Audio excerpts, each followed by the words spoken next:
Coach Sloan, part of the Lynx broadcast team. A couple of really special people like returning here, like Bridget Carlton and Sylvia Fowles. I wanted to ask about both of them, but Bridget, kind of how her role here playing for Coach Reeve and playing on a great team prepared her to be a franchise player and a focal point, and then Sylvia becoming a coach, which she kind of maybe was resistant to for a little while here, and what you've seen from her. Yeah, absolutely. So I'll start with BC. I think BC does so much more than just what we're seeing in terms of the on-court production. It's really the leadership piece and what she's doing in the locker room on a daily basis. I think that she's such a huge part of the culture we're setting here.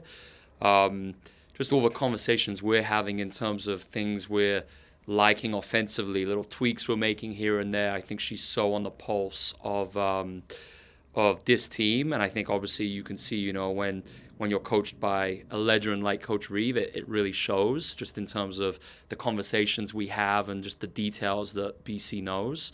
So just obviously it's a pleasure to coach BC, and she brings so much on a daily basis to this team. And then moving to the Sil piece, so it's just we are so fortunate to have Sil here and the perspective she's providing on the staff. So the first chance I actually had to meet Sil was on a scouting trip when we went with our front office, we went to Istanbul, and we just had an incredible 4 days together, starting to speak about the team and what we envisioned here in terms of how it would play and what it would look like on a day-to-day basis. And it's just incredible seeing how Sil, it's you'd know just in terms of the career she had.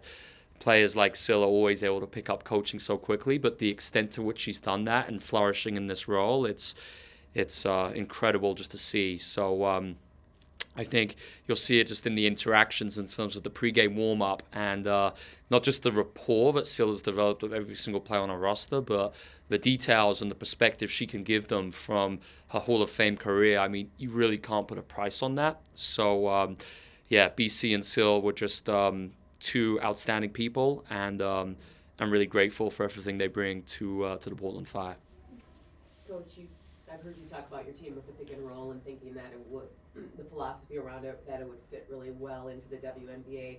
What have you liked about the way your team has been playing the pick and roll, and is there a duo that you really enjoyed watching in particular? Yeah, absolutely. So I think Meg and Carla playing together has been so efficient for us, just in terms of, look at their points per direct and just some of the numbers in terms of when they're in that pick and roll interaction. It's really good for us.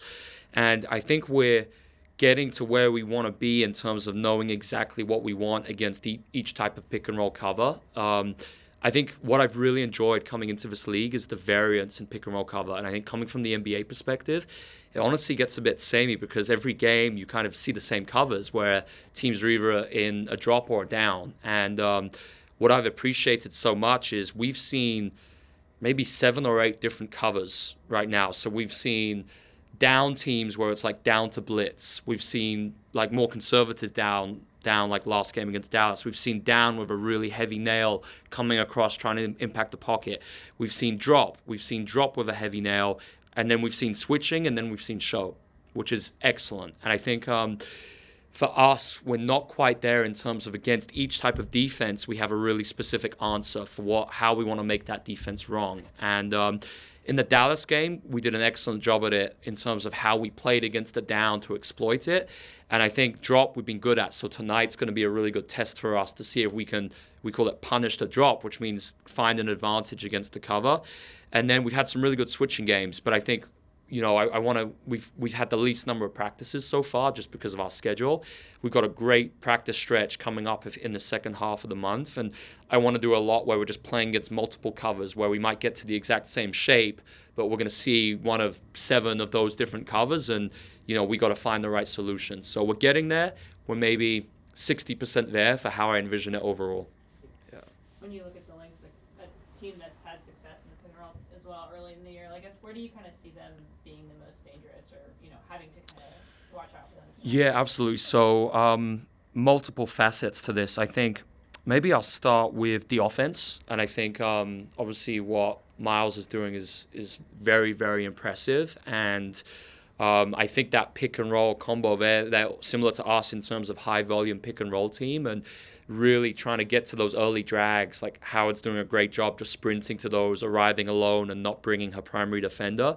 So I think it really starts with our transition defense in terms of how we're slowing them down as opposed to sprinting back. How can we arrive and slow down that initial momentum so that we can make them play in the half court or maybe begin an action later in the clock? So that's really important to us. And then just committing to our pick and roll covers. Like all year, I think once we get in the half court, we've been good. I think our defense has been hurt, number one, through transition, and number two, with the defensive rebounding. So I think if we can clean those two things up and then just commit to our half court covers, I feel confident with when we can get teams in the half court and negate those other things.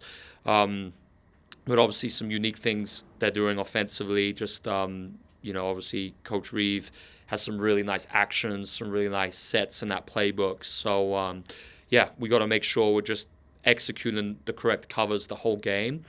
And then when it comes to, our offense, I've spoken a little bit about the drop. I think that's always a key theme for us every game. It's just knowing what the covers are that we're going to see and being very clear in how we want to go into that and attack each cover.